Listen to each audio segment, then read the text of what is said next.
Chapter 11. The Miracle. The next day was foggy. Everything on the farm was dripping wet. The grass looked like a magic carpet. The asparagus patch looked like a silver forest. On foggy mornings, Charlotte's Web was truly a thing of beauty. This morning, each thin strand was decorated with dozens of tiny beads of water. The web glistened in the light and made a pattern of loveliness and mystery like a delicate veil. Even Lurvy, who wasn't particularly interested in beauty, noticed the web when he came with the pig's breakfast. He noticed how clearly it showed up, and he noted how big and carefully it was built. And then he took another look at it, and he saw something that made him set his pail down. There, in the center of the web, neatly woven in block letters, was a message. It said, "Some pig." Lurvy felt weak. He brushed his hands across his eyes and stared harder at Charlotte's Web. "I'm seeing things," he whispered. He dropped to his knees and uttered a short prayer. Then, forgetting all about Wilbur's breakfast, he walked back into the house and called Mr. Zuckerman. "I think you better come down to the pig pen." "What's the trouble?" asked Mr. Zuckerman. "Anything wrong with the pig?" "Not exactly. Come and see for yourself." The two men walked silently down to Wilbur's yard. Lurvy pointed to the spider's web. "Do you see what I see?" Zuckerman stared at the writing on the web. Then he murmured the words, "Some pig." Then he looked at Lurvy. Then they both began to tremble. Charlotte, sleepy after her night's exertions, smiled as she watched. Wilbur came and stood directly under the web. "Some pig," murmured Lurvy in a low voice. "Some pig," whispered Mr. Zuckerman. They stared and stared for a long time at Wilbur. Then they stared at Charlotte. "You don't suppose that spider—" began Mr. Zuckerman, but he shook his head and didn't finish the sentence. Instead, he walked solemnly back up to the house and spoke to his wife. "Edith, something has happened," he said in a weak voice. He went into the living room and sat down, and Mrs. Zuckerman followed.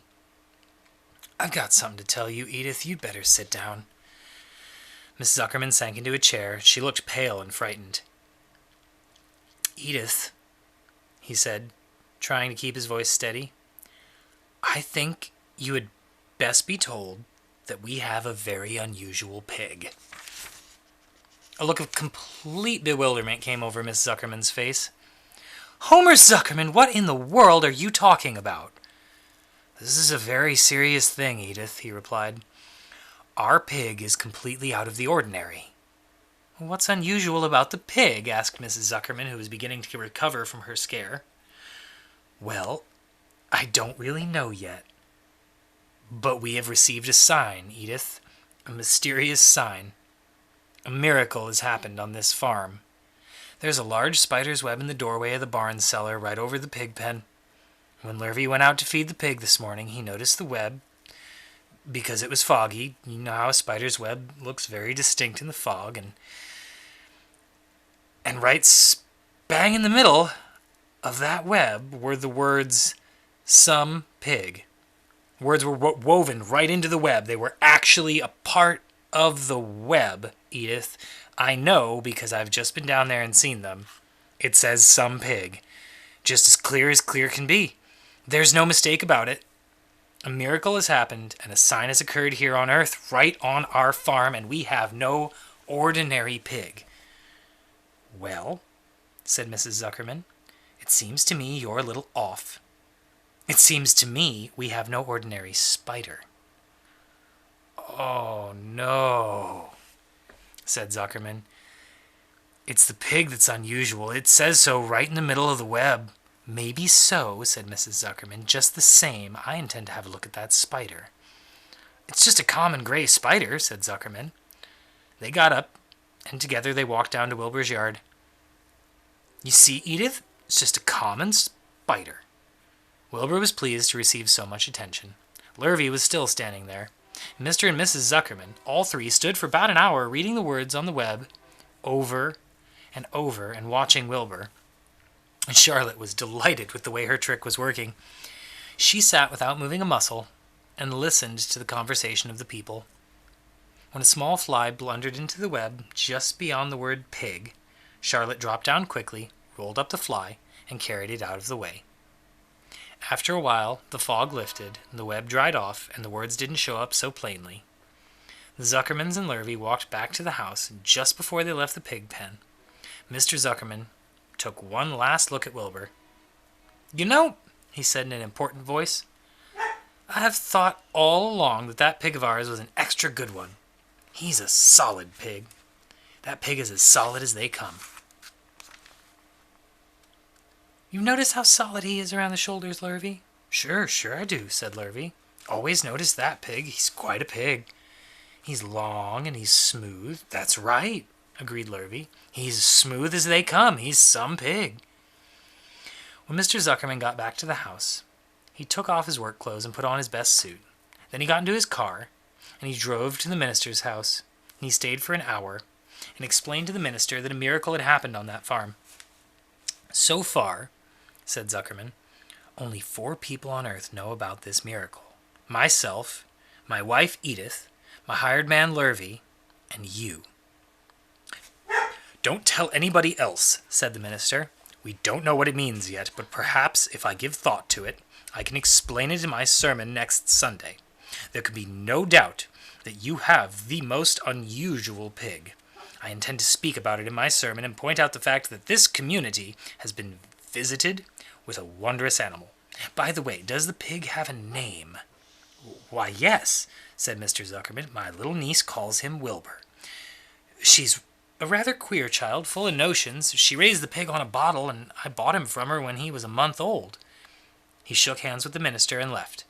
Secrets are hard to keep. Long before Sunday came, the news spread all over the county. Everybody knew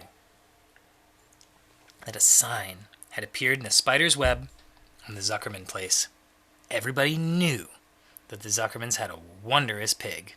People came from miles around to look at Wilbur and to read the words on Charlotte's web. The Zuckermans' drive was full of cars and trucks from morning till night. Fords and Chevys and Buick Roadmasters and GMC pickups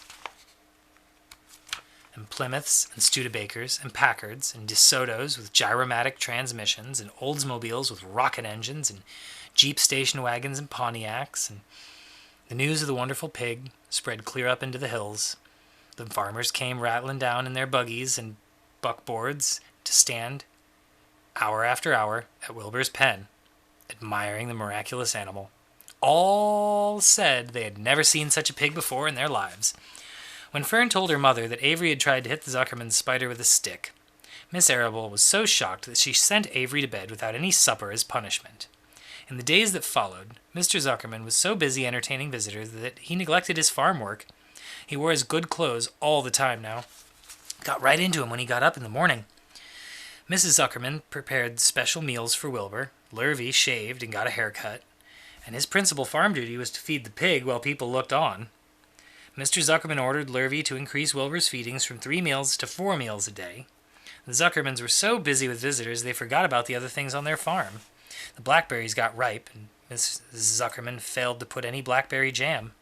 The corn needed hoeing, and Lurvy didn't find time to hoe it. On Sunday, the church was full. The minister explained the miracle. He said that the words on the spider's web proved that human beings must always be on the watch out for the coming of wonders. All in all, the Zuckerman's pig pen was the center of attraction. Fern was happy, for she felt that Charlotte's trick was working and that Wilbur's life would be saved. But she found that the barn was not nearly as pleasant. Too many people. She liked it better when she could be alone with her friends, the animals. Chapter 12. A Meeting. One evening, a few days after the writing had appeared in Charlotte's web, the spider called a meeting of all the animals in the barn cellar. "I shall begin by calling the roll. Wilbur?" "Here," said the pig. "Gander?" "Here, here, here," said the gander. "You sound like 3 ganders," muttered Charlotte. "Why can't you just say, 'here'?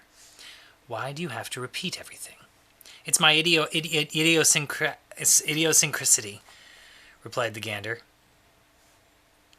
"Goose," said Charlotte. "Here, here, here," said the goose, and Charlotte glared at her. Goslings 1 through 7? Beep beep beep, beep beep beep, beep beep beep, beep beep beep, beep beep beep, beep beep beep, beep beep, said the Goslings. This is getting to be quite a meeting, said Charlotte. Anybody would think we had 3 ganders, 3 geese, and 21 goslings. Sheep? Here! Answered all the sheep together. Lambs? Here! Answered all the lambs together. Templeton? No answer. Templeton? No answer. Well, we're all here except for the rat, said Charlotte. I guess we can proceed without him. Now, all of you must have noticed what's been going on around here the last few days. The message I wrote in my web, praising Wilbur, has been received. The Zuckermans have fallen for it, and so has everybody else. Zuckerman thinks Wilbur is an unusual pig, and therefore he won't want to kill him and eat him. I dare say my trick will work, and Wilbur's life can be saved. Hooray! Cried everybody. Thank you very much, said Charlotte. Now, I called this meeting in order to get suggestions. I need new ideas for the web. People are already sick of reading the words, some pig. If anyone can think of another message or remark, I'll be glad to weave it into the web. Any suggestions for a new slogan? How about Pig Supreme, said one of the lambs. No good. It sounds like a rich dessert. How about terrific, terrific, terrific, asked the goose. Cut that down to one terrific and it would do very nicely, said Charlotte. I think terrific might impress Zuckerman. But Charlotte, said Wilbur, I'm not terrific. That doesn't make a particle of difference, replied Charlotte. Not a particle. People believe almost anything they see in print. Does anybody here know how to spell terrific? I think, said the gander, it's T-E-E-R-R-I-F-I-C-C-C-C-C. What kind of an acrobat do you think I am? Said Charlotte in disgust. I would have to have St. Vitus dance to weave a word like that into my web. Sorry, said the gander. Then the oldest sheep spoke up. I agree that there should be something new written in the web if Wilbur's life is to be saved. And if Charlotte needs help finding words, I think she can get it from our friend Templeton. The rat visits the dump regularly and has access to old magazines. He can tear our bits of advertising and bring them up here to the cellar so that Charlotte can have something good to copy. Good idea, said Charlotte, but I'm not sure Templeton will be willing to help. You know how he is always looking out for himself, never thinking of others? I bet I can get him to help, said the sheep. I'll appeal to his baser instincts, of which he has plenty. Here he comes now. Everybody be quiet while I put the matter up to him. The rat entered the barn the way he always did, creeping along close to the wall. What's up? He asked, seeing the animals assembled. We're holding a directors' meeting, replied the old sheep. Well, break it up, said Templeton. Meetings bore me, and the rat began to climb a rope that hung against the wall. Look, said the old sheep, next time you go to the dump, Templeton, bring back a clipping from a magazine. Charlotte needs new ideas so she can write messages in her web to save Wilbur's life. Let him die, said the rat. I should worry. You'll worry all right when next winter comes. You'll worry all right on a 0 morning in next January when Wilbur's dead and nobody comes down with a nice pail of warm slop to pour in the trough. Wilbur's leftover food is your chief source of supply, Templeton. You know that. Wilbur's food is your food. Therefore, Wilbur's destiny is your destiny are closely linked. If Wilbur is killed, his trough stands empty day after day, you'll grow so thin we could look right through you and your stomach and see the objects on the other side. Templeton's whiskers quivered. Maybe you're right. I'm making a trip to the dump tomorrow afternoon. I'll bring back a magazine clipping if I can find one. Thanks, said Charlotte. The meeting is now adjourned. I have a busy evening ahead of me. I've got to tear my web apart and write terrific. Wilbur blushed. But I'm not terrific. Charlotte, I'm just average for a pig. You're terrific as far as I'm concerned, replied Charlotte sweetly, and that's what counts. You're my best friend, and I think you're sensational. Now stop arguing and go get some sleep.